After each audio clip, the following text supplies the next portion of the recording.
Couple more You questions. hear that? You, sir. Hear what? Why should this city trust you? Well, that's a very good question, young man. I must be hearing things. Thanks for letting me use your bathroom. People to get their friends, Anytime. employees.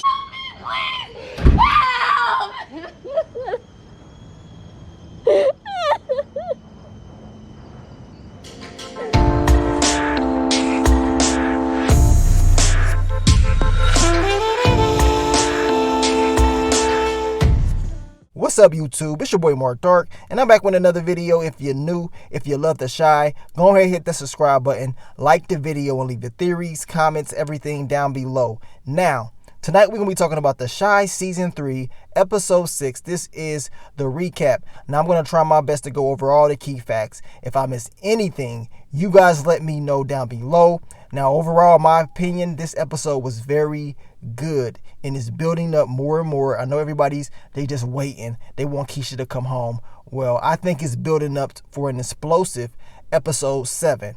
Now, let's begin the recap. What did we see in episode 6? Now, we begin the episode off seeing Keisha. She's once again in this basement or whatever. She's trapped and she's writing down something or whatever. She's drawing. Come to find out that it's your boy Kevin's birthday. You guys already knew it was going to be his birthday, and Keisha, she's making him a birthday card. She knows it's his birthday, and the good thing is she is aware of the date, because some people don't even let you know what day it is, time, or anything like that. So Keisha is very aware of the day and that it is her little brother's birthday. So it's going to be a very emotional time for her. Then we get that flashback. This is the same flashback that we saw in the official trailer of The Chi Season 3 about Keisha and Kevin, and pretty much her just asking him how does it feel to be 1 year older and how, things have changed and stuff like that. We see this flashback and we understand that it's going to be tough, not just for Keisha, but for Kevin as well. And then we get this guy, man, he's just sick. He's brushing Keisha's hair, he's talking to her, and then we hear a knock at the door. So we know someone is there, and based off those previews, we already know who it is. It's your boy, Rusty Ronnie. Well, we're going to call him Rescue Ronnie because he was there. He was trying to get some answers. Now, I believe that Ronnie probably was going around this area doing the same thing, trying to see if he can use the restroom, trying to, see if he can get some information. And this guy, as you can see, he's the guy that I said that took Keisha, because everybody was confused. They couldn't see his face. Well, yes, you can see his face now. It's him. And at first he wasn't going to let Ronnie in there, but he decided to let your boy Ronnie come and use the restroom, which was a huge mistake. Like, why even enter the door in the first place? He was being entirely too nice for somebody that done kidnapped somebody. You can see all the trophies on that shelf. Now Keisha, she's able to hear those footsteps. She knows someone is up there, so she's screaming. She's trying to get Ronnie's attention, but we know things didn't go the way she planned it to go. But we're going to continue that storyline. Then we get to Nina and Dre and Kevin, and of course Kevin wants to hang out with his friends. He doesn't really want to hang out with his moms, but they are planning a surprise party for him. He doesn't even know it yet. So that is the goal for Nina and Dre, is to plan this party. Now we get to your boy Emmett. We get to Tiffany, and she takes him to her weed spot, and come to find out, your boy Emmett feels like she needs a better deal. You know what I'm saying? He feels like she's making a lot of money for them, and she needs a better deal. He wants to talk to the owner. Come to find out, the owner is your boy Brandon's cousin. I believe his name is Hannibal. But he, of course, knows Emmett. I mean, Emmett knows everybody, and they start chopping it up. But it's good to see this guy back in the show, that he didn't just get wrote off, and they allow him to return. Then we get to your boy Kevin and Gemma. They on a little date. It's his birthday. Of course, she's texting people. Your boy Kevin is texting people as well, trying to see if they want to meet up. But we know everybody is planning this surprise party, so things are going to go a little bit unplanned for certain people. And then we get back to your girl Keisha, and this dude is pissed off. Now I want you guys just to think, I don't know if y'all watch Jordan Peele movies or anything like that, but this guy got the scissors. Well, it's reminding me of a Jordan Peele movie, man. I mean, come on. He got the scissors out. Come to find out, this Amari guy, Cedric, he actually is going to be in Candyman. I looked him up. Yes, he will be in Candyman. And Candyman, the new one, will be by Jordan Peele.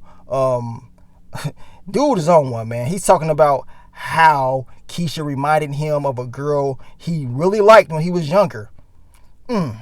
He is a sick individual. And of course, he's just keeping Keisha because he believes he can save her somehow, some way. Just sick. And then we get to Otis Perry's mother. And she's down with Lena Waithe's character. She's trying to roll with her. She don't care about her son. She don't think he's worth it at all to be the mayor. And of course, he is pissed. Now, Rose, she is sitting there watching it with Duda. Duda tells her, look, you don't need to mess with her. She's my mom. Give her respect. I will handle this. I don't want you going around and messing this up. But we already know something's going to happen with her mom, with his mom and Rose, because she's going to do exactly what she wants to do and not listen to Duda. Then we get back to Tiffany and Emmett. And, you know, Emmett is a businessman. He's trying to cut a deal for Tiffany, and he's able to cut a deal for Tiffany. Brandon's cousin is very cool. He's a cool dude. It's good to see that he's an owner. And to be honest with you guys, he's always been a smart dude. If you paid attention to season 1 and season 2 of The Chi, he's always gave Brandon money. He's always gave Brandon good advice on how to do things. This dude is very smart, and he cut a good deal with Emmett and Tiffany. And of course, Tiffany is happy that she got a better deal. And she's proud. Maybe this relationship and all this stuff can work out. Emmett wants to be her manager, but look, Tiffany's like, nah, I'm cool. Then we get back to Kevin and Gemma. Apparently these girls, they know about Keisha. So Kevin, of course, thinks it's Jake. Jake, you know, he thinks Jake has went to school and told these girls, but we know that's not the truth. You can tell just on a look of Gemma's face that something's, you know, not right. The truth is not there, especially when he starts to talk about it. He doesn't want no one feeling bad about him, especially at school. He doesn't want to hear about Keisha and his classmates talking about it at all. Then we get to the funny part of the episode. Your boy Papa and Maisha, they're going to pick up a cake for Kevin. And look, I would have never bought this cake. I'm going to tell you that right now. They spelled his name wrong, and then they're going to smear it out to make it spell right. It's no way I would even accepted that cake in the first place. But Papa, he's trying to hold hands with Maisha, drops the cake. I mean, just a total waste of money. Like, really? Come on, Papa. You got to hold on to that cake, man. Y'all can hold hands later. But apparently Maisha doesn't really want to have everybody knowing about her and Papa. She wants to keep it on the low. And then we get to Emmett and Tiffany. Now they're going to get this card reading, which I think probably was a huge mistake. I don't do stuff like this, and I don't think they should have did nothing like this. This girl's a hustler. Emmett already knows she's trying to hustle. She's talking about she ain't got no money for the weed. Can she, you know, pay them later and all this stuff? And look, she's like, look, I can read these cards to you guys and tell y'all some stuff. Now, of course, they are having trouble with their love life, but it seemed like all the energy was being focused towards Emmett and his decisions. Like everything that he's doing is wrong. So it makes it seem like he's going to be challenged in the future. And I think is going to happen, in my opinion. Tiffany's like, I hope you're not cheating on me. You better not be cheating on me. And Emmett is like, look, I promise you, I'm not cheating on you. Now, my prediction for this storyline is this. I believe in the future that Dominique, she's going to press up on Emmett eventually. She's already been flirting and everything like that. But I think down the line, she's actually going to press. And that's going to be Emmett's challenge. Will he say no to Dominique? But we're going to see if that actually comes true or not. We get to your boy Victor and Jake. They're playing basketball, and of course, they're being watched. Let's just put it like that. They're being watched by this little dude that's watching them. Now, of course, Jake is very pissed off because he finds out why Victor left, and he just pissed off that he left in the first place. He's like, look, why did you leave? You were supposed to be the man in the house. And Trigg pretty much just lets him hit him. You know what I'm saying? He lets him hit him, lets him get that frustration out. And he's like, look, I'm not going to be your punching bag. Now, Treg, he really wants to do right. He wants to do right for his brother. And it seems like they squashed it. It doesn't seem like it's anything going crazy between the two, like they, having beef. It seems like Jake can really live with him. But we're going to see if that happens. As I told you guys, it's not going to be easy for that to happen because Otis Perry is going to make it hard to happen. We get back to your girl Keisha, and now she's trying to, maneuver. She's like, look, can you do me a favor? You know what I'm saying? I will be good if you let me, do something. And we find out later on she is going to be able to call her brother Kevin. He's going to let her do that. Now Rose thinks she can just do what she wants to do. You know what I'm saying? She did not listen to Duda at all. He told her to leave his moms alone. You know what I'm saying? Let her do what she's doing. But Rose wants this lady to shut up. She's tired of her going out there promoting Camille Holloway or whatever, Lena Waithe's character. And we know that Lena Waithe's character got some dirt on her. It's just that simple. Now, Duda's mom, she signs off on this paper pretty much saying that I'm not going to go and dog him out no more. And gets paid off. Now, Duda walks up in there pissed. He sees his mom. He pretty much tells her to get the hell up out of there. And you already know he don't want nothing to do with her. And she has fear. Look at her. She has fear of her son. She's talking all that stuff. When he's in the present, it's a whole nother story. And you can see Rose. She's like, damn, I done messed up. And Duda told her, like, look, you know what I'm saying? I told you not to do this. They pissed into your boy Duda off in this episode. He was just a pissed off character. Now we get to Grandma Ethel, the legendary, the OG Grandma Ethel, man. Your boy Ronnie's going to be able to take her out on her last little get out. You know what I'm saying? This is her last dance, put it like that. He's taking her to the jazz club that she continuously talked about, which we find out that she used to own. Yes, Grandma Ethel used to own this club. Come to find out, it's a strip joint, excuse me. Your boy Suede is up in there. Yes, he done went from clapping Jada's cheeks to giving Grandma Ethel a lap dance. I'm like, okay. Grandma Ethel was having a great time. I'm glad that they let her go out having fun at least. Then we get to Gemma. And Gemma, she's pretty much telling Kevin that she's the one that told her mom about Keisha. And that's how it kind of got out to those girls at the school. And of course, this pissed off Kevin. Kevin is very pissed off. He's like, why would you do this? You know what I'm saying? This ain't the time to be pissing off Kevin. You know what I'm saying? He had a lot of praise and hope for Gemma. She did mess up. She thought she can go to her mom and talk about it, but it backfired on her. Her mom went out and started talking, plain and simple. And Kevin didn't even talk to Gemma the rest of the episode. Now your boy Treg, he's deciding to go to a stash house because he believes that Reg has some money stashed there. And Jake, he's like, look, he doesn't have it here. Come to find out, yes, they do.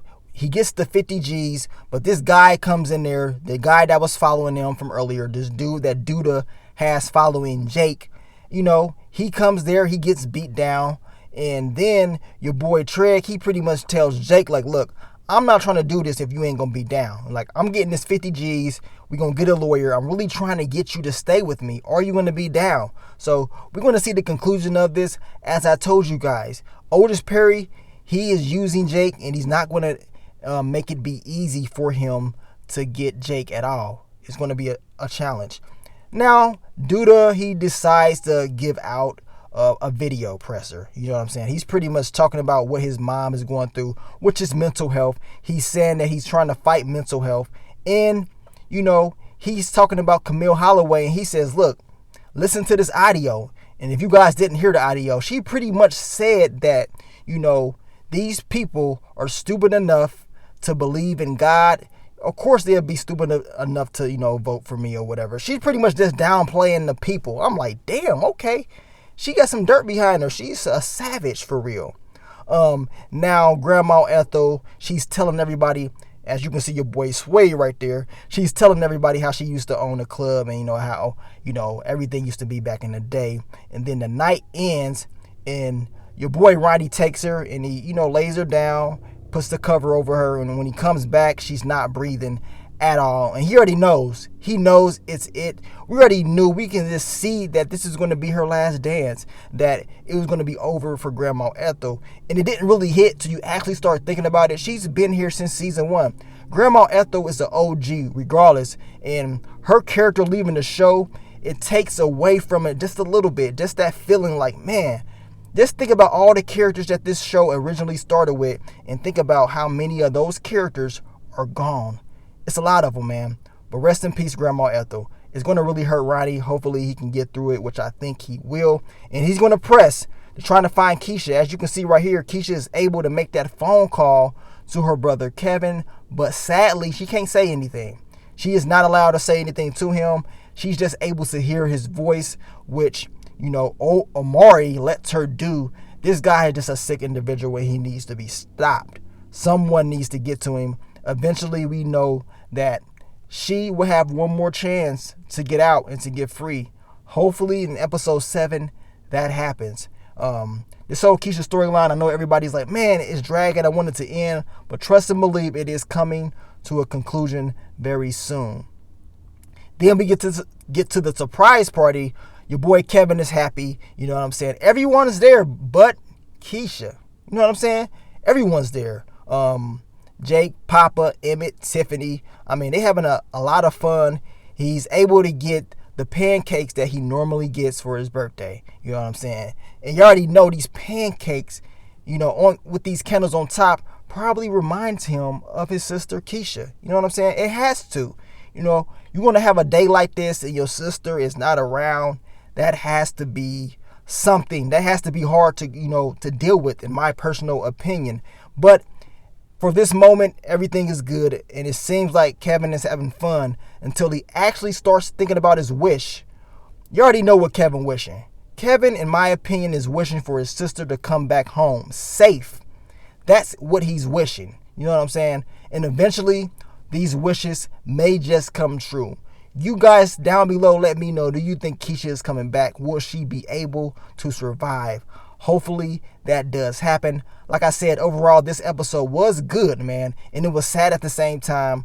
The OG Grandma Ethel is gone. Ronnie is definitely on his own now. You know what I'm saying? He's really going to have to push forward. And he told his grandma that he's going to find those girls. He's going to find Keisha at least. And that's exactly what he's going to do. He's not going to stop now because that was pretty much his last promise to his grandma.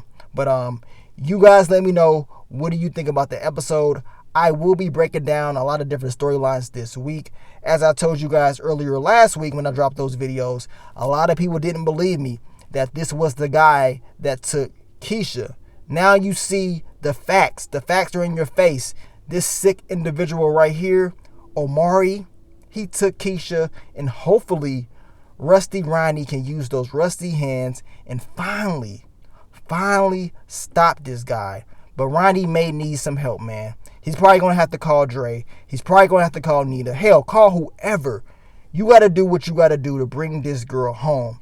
Hopefully this time, if Keisha is able to get loose, she gets loose and start running. Get on that, get out. Get up out of there. You know what I'm saying? You have to. You cannot risk it with a guy like this, because the next time, it may not be that good for you in the end. But thank you once again for supporting your boy. And as I always tell you, I will continue to bring you more of the Shy content in the future. But let me get on out of here, man. This your boy Mark Dark. I'm out. Peace.